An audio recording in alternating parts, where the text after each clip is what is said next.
Hello friends, जय माता दी। नवरात्रि का 8वां दिन और 8वां लेसन आप लोगों के लिए।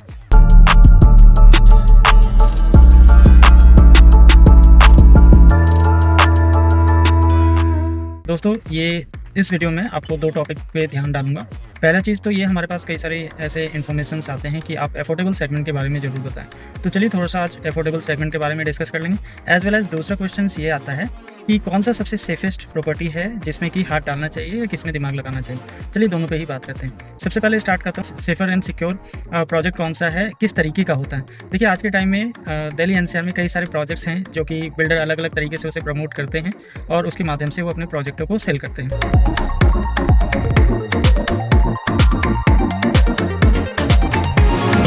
दोस्तों, आपको एक बात ध्यान रखना है, जहाँ पे भी गवर्नमेंट की इन्वॉल्वमेंट हो, जहाँ पे सारे क्लियरेंसेस हों, उन्हीं में आप हाथ डालें या उसी में दिमाग लगाएं। आज के टाइम में मैं 2 चीज़ें आपको बताता हूँ। एक होता है स्वामी फंड।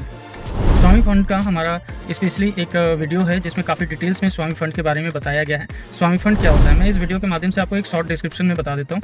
स्वामी फंड बेसिकली दोस्तों सेंट्रल गवर्नमेंट के द्वारा एक पैकेज निकाला गया था जिसमें ऐसे बिल्डरों के प्रोजेक्ट्स को सपोर्ट किया जाता है एसबीआई कैप फंड के द्वारा, जहां पे रुके हुए प्रोजेक्टों को बिल्डरों को पैसा दिया जाता है। सारे डॉक्यूमेंटेशन वगैरह चेक करने के बाद, सारे ड्यूज वगैरह क्लियर करने के बाद ये फंड दिया जाता है ताकि उनके प्रोजेक्ट को कंप्लीट किया जा सके इन टर्म्स ऑफ कंस्ट्रक्शन और इन टर्म्स ऑफ उस स्टेज तक लाने के लिए। तब जब जाकर के उनको जो भी इन्वेस्टर्स वहाँ पे हैं या बायर्स हैं, उन लोगों को जल्द से जल्द हैंड ओवर किया जाए और इसकी पूरी की पूरी मॉनिटरिंग जो है वो एसबीआई के अंतर्गत होता है।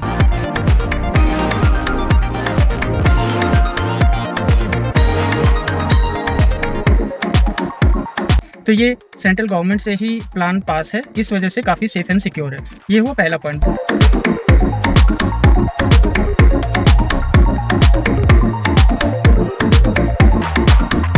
दूसरे पॉइंट की बात अगर मैं करूं तो आज के टाइम पे जहां पे भी कोर्ट रिसीवर की इन्वॉल्वमेंट है, जब मैं कोर्ट रिसीवर की बात करता हूं दोस्तों, तो ये भी सुप्रीम कोर्ट के द्वारा बनाया गया, गठन किया गया एक डिपार्टमेंट है जहां पे सारे लीगल डॉक्यूमेंटेशन को क्लियर किया जाता है।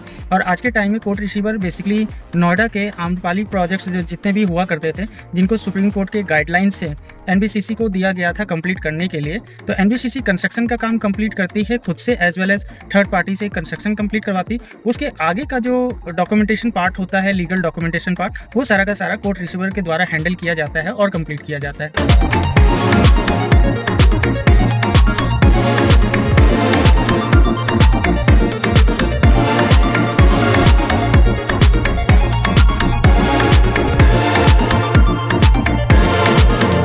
तो कोर्ट रिसीवर भी एक सुप्रीम कोर्ट के गाइडलाइंस को कम्प्लीटली फॉलो कर रही है, गवर्नमेंट के गाइडलाइंस को फॉलो कर रही है, तो वहाँ पे भी आपका पैसा बिल्कुल सेफ एंड सिक्योर है। किसी भी तरीके से आपका पैसा वहाँ पे वेस्ट नहीं हो सकता है। तो आप इन्हीं तरीके के प्रोजेक्ट्स को चूज़ करें जहाँ पे एसबीआई फंडेड प्रोजेक्ट के अंदर वो प्रोजेक्ट आता हो, as well as court receiver के अंतर्गत वो प्रोजेक्ट हैंडल किया जा रहा हो। ऐसे प्रोजेक्टों में आप बिल्कुल भी नहीं फंसेंगे और आपको एक अच्छा सॉल्यूशन मिल पाएगा।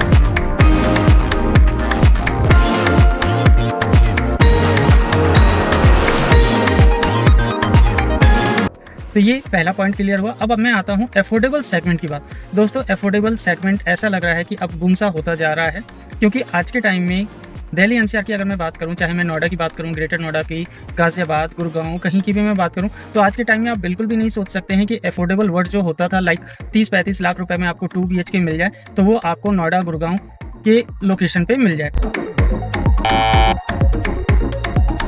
गाजियाबाद में कुछ एक ऐसे प्रोजेक्ट्स हैं जो कि दीनदयाल उपाध्याय या यूपी आवास योजना के अंतर्गत आता, तो शायद वहाँ पे आपको मिल जाए। लेकिन मेजरली जो भी डेवलपर के द्वारा लॉन्च किया जा रहा है, कहीं पे भी आज के टाइम पे 2 BHK 50 से 60 लाख रुपए के बीच में ना के बराबर मिलता है, जो कि न्यू कंस्ट्रक्शन के साथ हो, माइवन कंस्ट्रक्शन के साथ हो, जिसमें कारपेट एरिया आपको ज़्यादा मिल जाए, गवर्नमेंट बैंक की इन्वॉल्वमेंट हो जाए। ये सारी रिक्वायरमेंट फुलफिल नहीं होती है दोस्तों, तो ध्यान रखें इन बातों का। और अगर आप कुछ अफोर्डेबल सेगमेंट्स के अंदर रियली में प्लान कर रहे हैं, जहाँ पे न्यू कंस्ट्रक्शन हो, जहाँ पे गवर्नमेंट बैंक से आपको लोन भी मिल जाए, कारपेट एरिया काफ़ी अच्छा मिल जाए और आसपास की लोकेलिटी काफ़ी अच्छी हो, कनेक्टिविटी काफ़ी अच्छी हो, ये सारी रिक्वायरमेंट को देखते हुए अगर आप डिसीजन लेना चाहते हैं, तो मैं आपको कहूँगा कि समय अब ज़्यादा दूर नहीं है।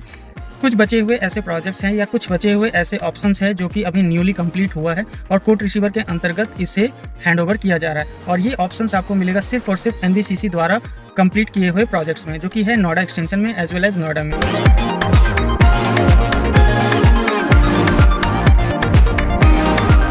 तो दोस्तों अफोर्डेबल सेगमेंट में अगर आप अपने लिए कुछ सॉल्यूशन ढूंढना चाहते हैं तो एनबीसीसी के प्रोजेक्ट्स को बिल्कुल भी नज़रअंदाज ना करें। आम्रपाली के प्रोजेक्ट्स में काफ़ी अच्छा कारपेट एरिया, काफ़ी अच्छा आपको सॉल्यूशन मिल जाता है। और इस तरीके के सॉल्यूशन अगर आपको चाहिए दोस्तों तो ज़रूर हमारी सेल्स एक्सपर्ट टीम से कोऑर्डिनेट करें, जहाँ पे आपको हर पिन एंड पॉइंट्स के बारे में बताया जाएगा और आपके कंसर्न को समझते हुए हमारी टीम आपको ज़रूर सॉल्यूशन प्रोवाइड करेगी। आशा करता हूँ एक छोटे से वीडियो में मैंने आपको थोड़ा सा अच्छा डिस्क्रिप्शन दिया होगा, इन्फॉर्मेशन दिया होगा, जिससे आपको काफ़ी क्लैरिटी आई होगी कि किस तरीके के प्रोजेक्ट्स में इन्वेस्टमेंट करना चाहिए जो कि सेफ एंड सिक्योर हो। और आज के टाइम में अफोर्डेबल जो वर्ड है वो कहाँ पे प्रोजेक्ट इस तरीके का मिल सकता है अफोर्डेबल सेगमेंट का। मिलता हूँ एक नई वीडियो के साथ। टिल देन, जय हिंद, जय भारत दोस्तों, जय माता दी।